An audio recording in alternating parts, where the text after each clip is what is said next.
Hey, guess what? Ready to have your world rocked? Clothing that adjusts to your changing size over the years is not a new concept. If anything, it's a concept that the modern fashion industry is probably hoping we'll all forget about.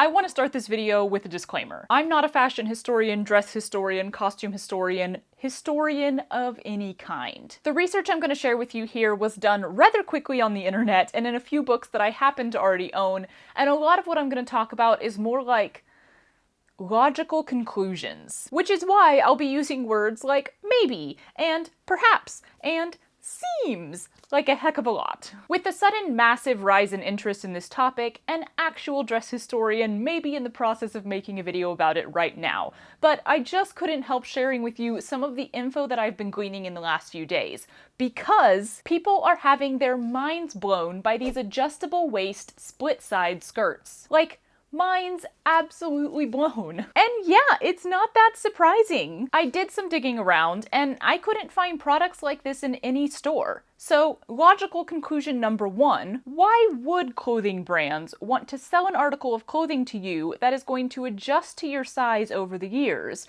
meaning you won't have to replace it for years, meaning you have one less article of clothing in your closet that is in constant need of replacing? It's just bad business, y'all. But I love bad business, so I am here for adjustable clothing. And so it seems are a lot of you. Let's go back. Not history back yet, we'll get there, but just back a few months to like, I don't know, January? I think that's when it all started for me. See, I had a big project coming up, a very giant skirt that I was wanting to make for a formal event that we didn't end up attending, boo-hoo. And I was in the planning stages, thinking about things like, how many circles of fabric should I cram together for optimal swoosh? And is there a better way to hold this massive thing on me than your average zipper up the side? And right at that moment, as though it heard my request, Instagram showed me a reel from Jess of Jess Sews Stuff, who I highly recommend that you go follow. It was the Coquelicot Skirt by Wildflower Design, and it was just beginning to gain traction for the ingenious design. Split sides, a lace-up and therefore adjustable waistband, and giant 18th century inspired pockets attached to the whole thing. I was immediately interested. It reminds me of the dresses that my American Girl Felicity doll had. Side note, I absolutely love the historic details that company gets into its products. Like, she had a tie-on pocket and split-side petticoats. They just attached with Velcro because, you know, doll-sized and kid fingers and such. I also remembered seeing a split-side petticoat like this in the costume section of the pattern catalogs. We used to flip through those all the time whenever my seamstress mother was shopping for fabric and notions. Turns out that was likely Butterick 4484 because from what I could see, there's not a whole lot of costume patterns in this style. But yeah, going back to January, a laced waistband like that would be a great way to hold up the weight of this massive skirt. And I needed there to be really big pockets in this because I did not want to carry a purse. I decided to try out the split side method on a mock-up to see how it went. Now, for many or even most sewists, that would mean immediately going to Wildflower Design and purchasing her pattern.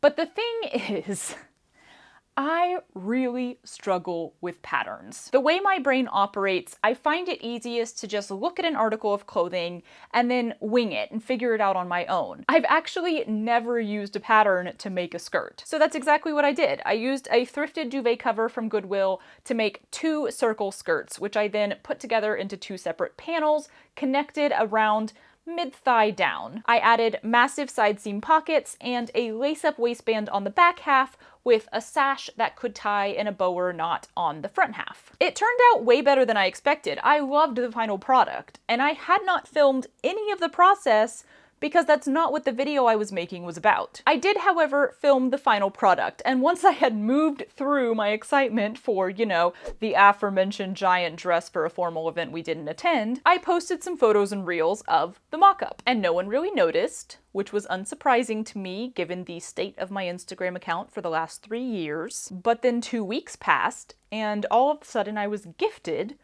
with visibility. Y'all really liked the skirt. It was like adjustable clothing and giant pockets and swooshy skirts all combined into the same thing was a complete revelation. And Yeah, maybe that's because it kinda is. I didn't even realize how little exists in this style, how revolutionary the pattern that Melanie of Wildflower Designs created is. People began pointing me to historical influences from all over the world, which was so exciting for me because I love me some research. The split-side tie-on skirt, or pant, has a rich history, but I kept expecting to see something that had that lace-up waistband or the attached pockets, and I kept coming up empty, especially on the pockets. Combining the historical split-side skirt with the lace-up waistband and the giant pockets, from what I could tell in my research, is pure Melanie. It's the Coquelicot skirt. So then I felt bad because I made her thing without using her thing. So if you are one of the many people who commented something along the lines of, do you have a pattern? Are you planning on making a pattern? Is there a pattern? Where can I get the pattern?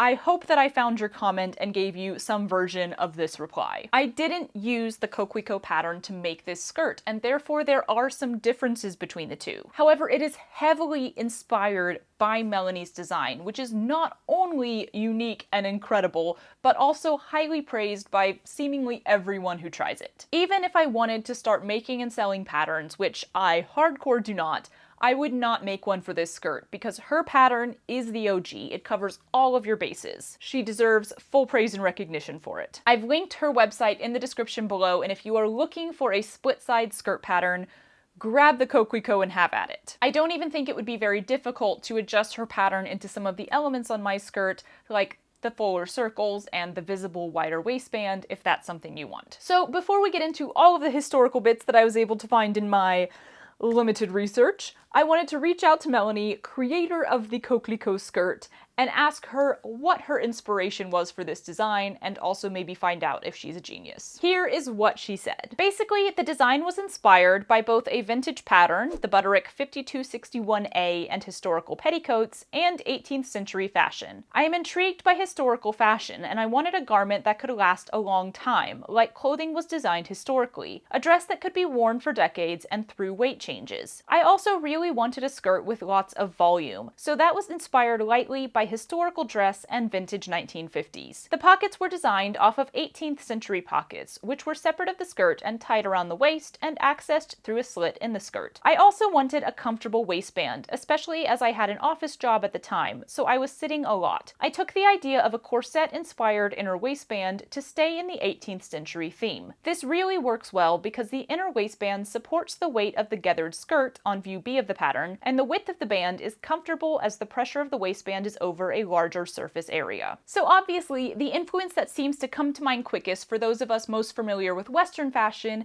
is the 18th century split-side petticoat. Now, this was actually pretty hard to research because from what I saw and read, or rather didn't see and didn't read, this was not fascinating to them, or to historians looking back at the time. While I could find lots of people offering tutorials on how to make an authentic 18th century petticoat, and all of those tutorials featured the split-side tie-on style, the emphasis was more on the pleating than on the closure. In books and articles I found reflecting on the time period and showing images or drawings of undergarments, the emphasis was more on the quilted petticoats, or whether this petticoat was meant to be seen or not seen, or again, on the pleating style. But beyond mentioning that slits in the sides of the petticoats allowed access to the separate tie-on pockets, no one was going gaga over the concept of a skirt that ties on and is therefore adjustable to size changes. It felt very much like a yeah, of course, we don't have anything better kind of concept. And I mean, it probably was. I don't think petticoats were being tied on because someone was like, y'all, I have a genius idea. Zippers didn't exist, snaps didn't exist, Velcro didn't exist. It was kind of tie it on, hook it on, pin it on, or button it on, right? From what I could tell in some Victorian fashion plate illustrations, it looks like as we move into the 1800s, petticoats became gathered instead of pleated. So they were still tied on and still adjustable, but this was accomplished through a drawstring in the gathering channel and a split in the back rather than on the sides. Kind of a precursor to our modern elastic waist skirt. Popping in here to say that I continued researching this after finishing filming the video because, you know, research never stops. And I found a really interesting site where someone suggested that petticoats were never split on the sides. She didn't see any examples of that in history, and like, I don't agree because I didn't find much, but I did find a few examples that I'm assuming aren't fake and mislabeled, so I wouldn't say never. However, this does make me think that there's a possibility that even when petticoats were more commonly made this way, it may not have been the most common option. It seems that the whole drawstring split in the back option was more frequently used. Also, I forgot to note earlier that even petticoats that did split on the side didn't always tie around the front and the back. Sometimes they literally just tied them together right there on the sides because it didn't matter if the fabric overlapped or if there was a gap there because it was an underskirt. Nobody was gonna see it. Okay, bye. I did see some examples of petticoats that appeared to be split side and actually button up, which kind of removes the adjustability, but you know, that's still cool. Jumping in again real quick. This is the book I have with these fashion plates in it, which is just super amazing for showing what garments looked like in these time periods. So I immediately was like, oh cool, is there an earlier version that would show fashion plates from the 1700s? Nope. Harper's Bazaar was apparently founded in 1867, and bless them for creating all of these illustrations of women's dress of the time period, because it is so much harder to find thorough illustrations of what women were wearing prior to that are not satirical cartoons. All in all, I don't think people were using the tie-on method specifically because they needed their petticoats to be adjustable, but because it was simply the most practical and available option, and size adjustability was a happy side effect, maybe. I mean, logically thinking, if you changed sizes back then, and you had to buy new dresses or alter your current dresses to fit that new size, even if you could afford to do so, at least you didn't have to buy new petticoats or even alter your petticoats at all.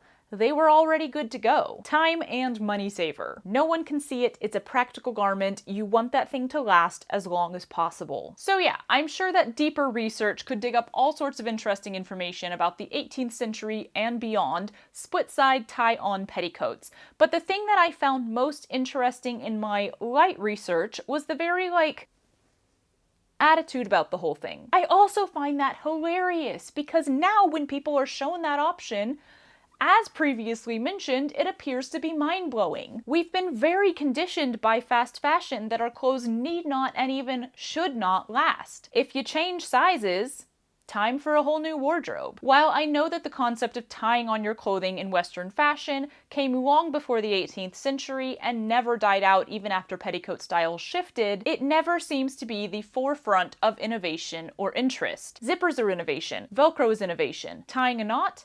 Well, no one seems that excited about it. The next moment of interest that was pointed out to me was 1940s and 50s maternity clothes, which, y'all, this just made me giggle. You have to admit it's kind of silly looking. Y'all, my favorite thing about the patterns and ads in this time period for maternity clothing is how the models are not even fake pregnant. Like, God forbid, we see a pregnant belly in print. According to these 1940s maternity do's and don'ts, a pregnant woman is disgusting and should do her best to distract from her belly at all times. Thank God for what progress we've made. So judging from a lot of the patterns that I saw from the time period, dresses that had a very sack shape with a sash that cinched in the waist were popular.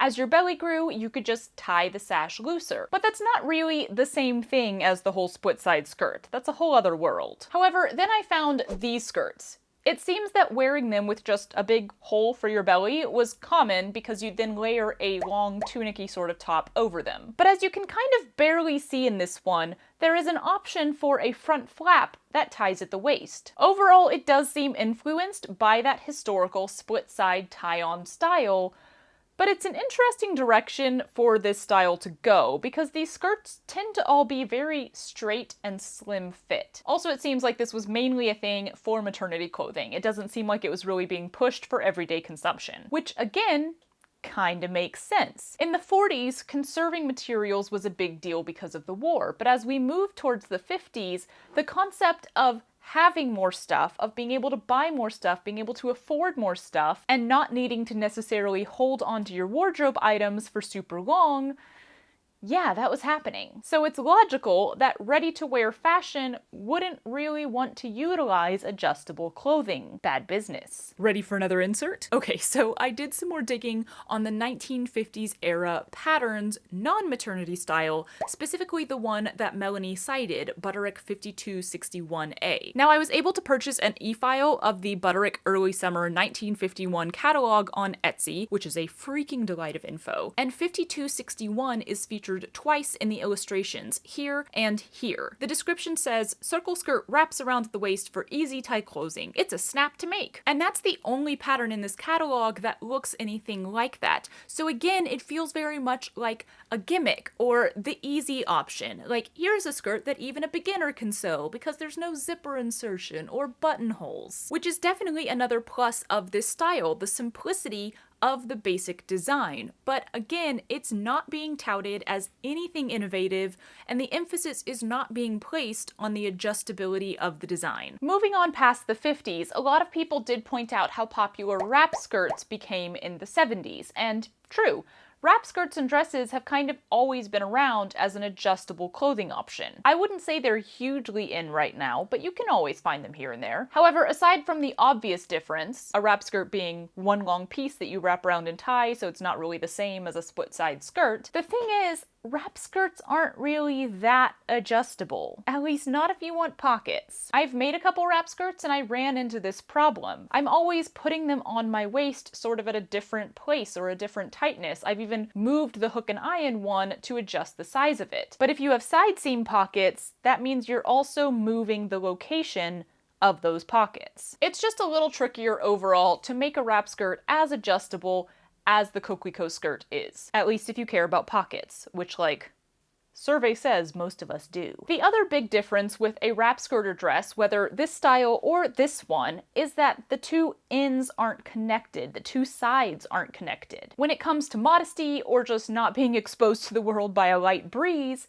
having those two sides of the skirts connected up to your mid-thigh, I mean, it makes you good to go. I try to make my wrap skirts with like an extreme amount of wrap to avoid ever flashing anyone, but with the split side tie-on skirt, that's just not something you have to worry about. But while Western fashion was over here doing its thing, multiple other cultures from around the world were also using the practical tie-on method for their clothing, often specifically in this split-side style. Jumping down to Central and South America, many people cited the Mexican folklorico skirts to me, as well as polleras. The latter seems to be frequently associated with Panama, but it seems that there are differing versions of the pollera from Peru, Bolivia, Colombia, Ecuador, and even Spain. Now, the polleras have a whole bunch of history and culture and controversy tied up in their story, and that is not my story to tell. So I mainly just searched around for information on how they're put on. And surprise, surprise, much like my earlier search, people don't really emphasize the closure style much. It doesn't seem like the focal point or something they even consider to be super interesting. But I did find some videos of people putting on the skirts that show they're done with that same split side style, with ribbons or ties attached to the back panel and the front panel, the back panel tying around your waist first, and then the front panel tying in the back. And again, while I didn't find any discussions of why pollera skirts are made this way, it makes a lot of sense. First of all, these skirts go way back in history, to a time when zippers and snaps and Velcro and elastic weren't around, and it seems that nowadays a lot of them are often constructed in the same methods. But also, the defining characteristic of all the different polleras was their size. These are big skirts, and they are using a lot of material, often heavily embellished or embroidered. Several of the sites and videos that I looked at said that they can cost anywhere from hundreds to thousands of dollars and can take a year or even 2 years to construct. The Mexican folklorico skirts are much the same. Big, full, flouncy skirts that take a whole lot of material. So it's very, very logical and practical to make these skirts easily adjustable in size so that you don't have to buy or make a new one if your body changes a little. And multiple women could possibly wear the same skirt, meaning it's going to be a lot easier to pass that skirt down through the family without having to really alter it along the way. Again, I am not a historian and I am not of these cultures, so this is just my logical conclusions. But I did absolutely love learning about these stunning pieces of clothing, and I would love to hear more. So if you have stories to tell, information to share, links to drop, Put all of those in the comments below so we can all learn together. Moving over to Asia, the most common comment that I got on this skirt about influences was that it heavily resembles the Japanese hakama. I am so sorry if I'm not pronouncing that right. So at first I was looking up hakama skirts, and I wasn't getting a whole lot of results because it turns out that the more common version of hakama is the divided one, pants. There is an undivided hakama, which is the one that women more commonly wear, but from what I read, it seemed like the garment as a whole is more traditionally a man's garment. They again go way back, with much history and culture tied up in their design, so if you're interested, I highly recommend researching them further. But to just touch on a few things here, they're still worn today for ceremonies and formal occasions. They have 7 pleats, which each have a very specific meaning, and they are worn over a kimono. I loved this information from commenter tenpopo.fr, sorry. Kimono are very straight garments. It doesn't really allow taking big steps, but when you put on a hakama, you wear the kimono underneath much shorter so you can walk in a badass manner. I'm all for that. It also allows putting on kimono that are slightly too short or narrow without anyone noticing. So again, we have a sense of practicality and extension of garment life wrapped up in this style. I watched a whole video of the process of dressing for a woman's hakama, which I will link in the description below. And the thing that stood out to me that is different from pretty much every other split side style we've seen is that they actually tie on the front half of the skirt first, wrapping the strings around the back and then back to the front to tie in a knot. Then they bring up the back panel and tie that one in the front. Now, in Chinese culture, I'm gonna butcher some pronunciations, y'all. Be kind. Hanfu is a traditional style of clothing, and within that style, rushun is a specific set of women's dress consisting of a short jacket, ru, and a long wrap skirt, shun. I found some great videos showing how these garments are worn, so those are also linked below. But it seems the more traditional skirt is actually a single piece wrap skirt, while the split side version is more like a modern take on the style. We also return here to the back panel being tied on first, with the front piece being layered over that. And these skirts can be worn either on the waist or over the bust. They are all, may I say, absolutely gorgeous. And again, we have lots of pleating and lots of material involved. So adjustability and being able to pass those garments down to another person with minimal alterations are, I'm sure, a very helpful side effect to the tied-on style. So that is all the info that I have for you today. Someone did mention in the comments that the style was similar to a Kenyan skirt, but they didn't give a specific name, and when I googled it, I was just coming up flat. If you know of any other country or culture or time period that has the split-side tie-on skirt in its history, I would love to hear about it. It was difficult to research this subject because there's no established name for the style, which is so weird to me. Like, I understand now why the name that Melanie gave her skirt pattern, Coquelicot, is the name that everyone is now associating with this style, even if you remove the more personal elements to her design, like the lace-up waistband and the attached pockets. It's been a frequent question I've been asked. What do you call this kind of skirt? And well, there's not really a good answer. Someone suggested that they're called apron skirts, but when I googled that, I was given a lot of aprons and skirts, like with zippers and elastic waistbands. As you've now heard plenty in this video, I've been referring to them as split-side skirts. But if you Google that, well, you get a bunch of skirts with side slits, which is not what I wanted. Y'all, if you can't Google it, does it even exist? And I think overall, that's what surprised me most on this research journey, and why I so wanted to share what I found with you despite not really being qualified to do so. No one really talks about this closure method. It's been around forever-ish. It just seems like no one has ever really cared. And no one, until Wildflower Design, has ever bothered to develop it. But as we push back against fast fashion nowadays, as we embrace and accept all of our varying body types, as well as the fact that our bodies frequently change, as we get excited about full skirts and the drama of a good swoosh, and as we demand the courtesy of functional pockets in our clothing, it's time for more kokuiko. It's time for more adjustable clothing. It's time for even bigger pockets. I cannot wait to see more people making, designing, selling, and wearing this style. And on that note, there have been a whole lot of requests for a tutorial, and I promise it's coming soon. Originally, I was just going to do it with this video, like talk about the history and then go straight into a tutorial. And then I realized that there's a lot to say about the history. I hope you found it interesting, and again, if you have anything to add to the discussion, please do drop a comment below, because if nothing else, I want to know. May all your clothing be comfortable and all your pockets be giant. Later, taters.